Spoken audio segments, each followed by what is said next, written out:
Saudara-saudari yang terkasih, jumpa lagi dalam Pelita Hati hari ini, Rabu 23 Maret 2022, hari biasa dalam pekan ketiga Prapaskah.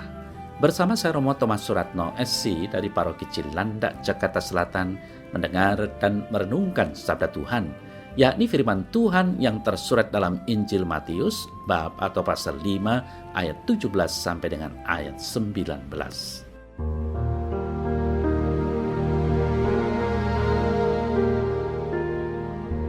Dalam khotbah di bukit, Yesus berkata kepada murid-muridnya, "Janganlah kamu menyangka bahwa aku datang untuk meniadakan hukum Taurat atau kitab para nabi. Aku datang bukan untuk meniadakannya, melainkan untuk menggenapinya.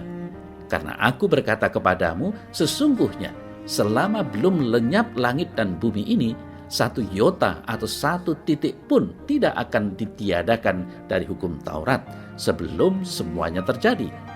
Karena itu siapa yang meniadakan salah satu perintah hukum Taurat sekalipun yang paling kecil dan mengajarkannya demikian kepada orang lain, ia akan menduduki tempat yang paling rendah di dalam kerajaan sorga. Tetapi siapa yang melakukan dan mengajarkan segala perintah-perintah hukum Taurat, ia akan menduduki tempat yang tinggi di dalam kerajaan sorga."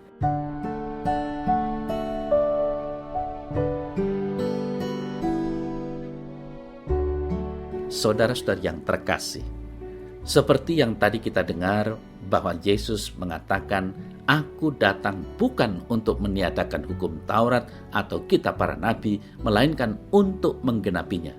Pengajaran Yesus yang radikal dan penuh wibawa ini sebenarnya menunjukkan reaksi dari para muridnya, seakan-akan Yesus mau meniadakan hukum Taurat dan kitab para nabi.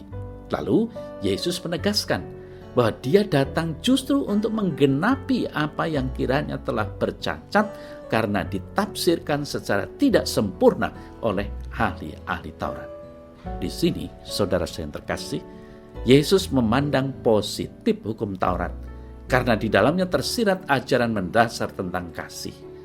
Yesus berkata ia datang bukan untuk menghapus tetapi menggenapinya. Maksud Yesus jelas, ia tidak hanya mengajarkan yang benar dan baik sesuai hukum Taurat, namun ia terlebih lagi melakukannya. Yesus tidak pernah menghapuskan yang sudah ada. Yesus hendak menyampaikan kritik sosial bahwa banyak orang mengajarkan hukum Taurat namun tidak melakukannya. Yesus ingin memberi contoh sambil mengkritik cara hidup para pengajar waktu itu dan mengkritik penyalahgunaan Taurat untuk menindas yang lain. Saudara-saudari yang terkasih, Yesus dengan tegas mengatakan bahwa hukum Taurat itu baik karena mengarahkan manusia kepada Allah.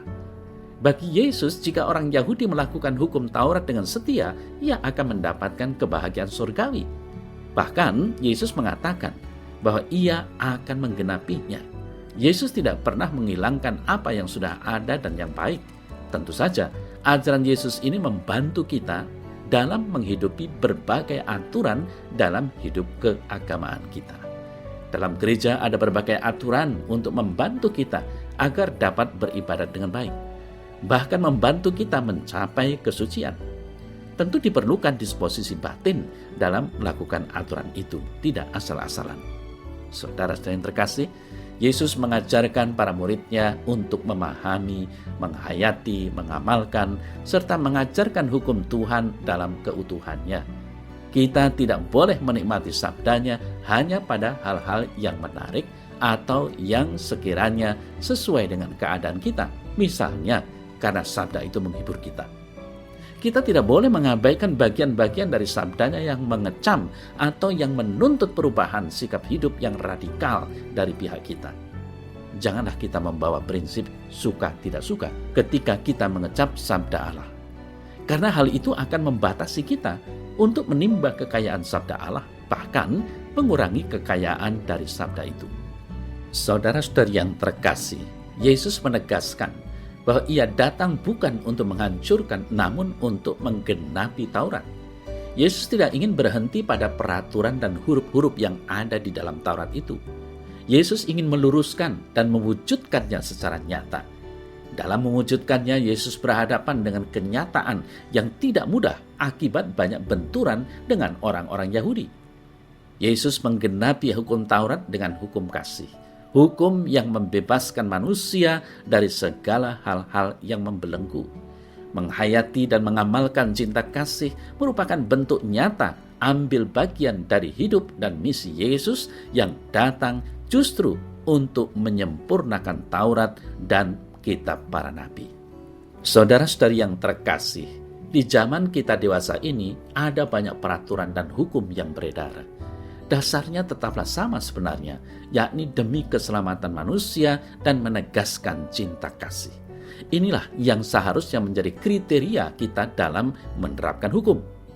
Apakah kita sudah termasuk orang yang bergerak di jalur itu? Sekarang dan mulai saat ini, tugas kita adalah menggenapi hukum kasih dalam hidup harian kita.